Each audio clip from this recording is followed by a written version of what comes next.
Հունվարի 15-ին տեղի է ունեցել միգրացիոն կառավարման եւ ինտեգրման հզորացում Շվեդիա-Հայաստան երկկողմ նախաձեռնության 2025-2029 թվականների ծրագրի ղեկավար կոմիտեի առաջին նիստը։ Նիստին ներկայ էին ներքին գործերի նախարարի տեղակալ Արմեն Ղազարյանը, միգրացիա եւ քաղաքացիության ծառայության պետի տեղակալ Իրինա Դավթյանը, ներքին գործերի նախարարության միջազգային համագործակցության վարչության պետի տեղակալ Հայկանուշ Չոբանյանը։ Նիստի ընթացքում շվեդական կողմը ներկայացրել է ծրագրի 2020-2026 թվականների համար նախատեսված անելիքները, քննարկվել են գործողությունների հետ կապված հարցեր։ Հունվարի 16-ին պաշտոնապես տրվել է ծրագրի մեկնարկը։ Բացման խոսքով հանդես են եկել ներքին գործերի նախարարի տեղակալ Արմեն Ղազարյանը, Հայաստանում Շվեդիայի թագավորության արտակարգ եւ լիազոր դեսպան Եվա Սունդկվիստը, Շվեդիայի միգրացիոն գործակալության թվայնացման եւ զարգացման բաժնի ղեկավար Մարկուս Տորեմարը։ Ներքին գործերի նախարարի տեղակալը նշել է, որ ծրագրի մեկնարկը կարևոր քայլ է Հայաստանի միգրացիայի կառավարման եւ զբաղվածության ոլորտներում պետական կարողությունների զարգացման համար, ընդգծելով առաջնորդության, թվայնացման եւ վերադարձի ու վերաինտեգրման ուղղությունների նշանակությունը։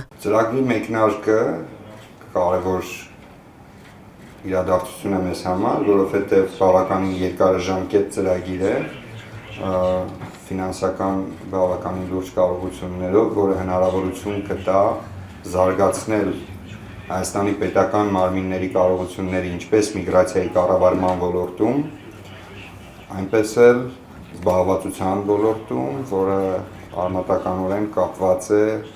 ժամանակակից աշխարհում միգրացիոն շարժերի հետ։ Շվեդական կողմը ներկայացրել է ընդհանուր ծրագիրը, նշելով, որ այն նպատակ ունի զարգացնել Հայաստանի պետական մարմինների կարողությունները միգրացիայի կառավարման եւ ապաստանի համակարգի ամրապնդման ուղղությամբ Եվրոպական միության չափանիշներին համապատասխան։ Ծրագիրը ներառում է նաեւ տեղահանված անձանց եւ փախստականների ինտեգրման կարողությունների բարելավման ուղղված բաղադրիչ։ Վերջինս նաեւ աջակցելու է Հայաստանի Հանրապետության Եվրոպական միության մուտքի արտոնագրերի ազատականացման գործողությունների ծրագրի իրականացմանը։ Նախաձեռնությունը ֆինանսավորվում է Շվեդիայի կառավարության կողմից Շվեդիայի պետական զբաղվածության ծառայության աջակցությամբ եւ իրականացվում է Հայաստանի Հանրապետության ներքին գործերի նախարարության հետ համակարգմամբ։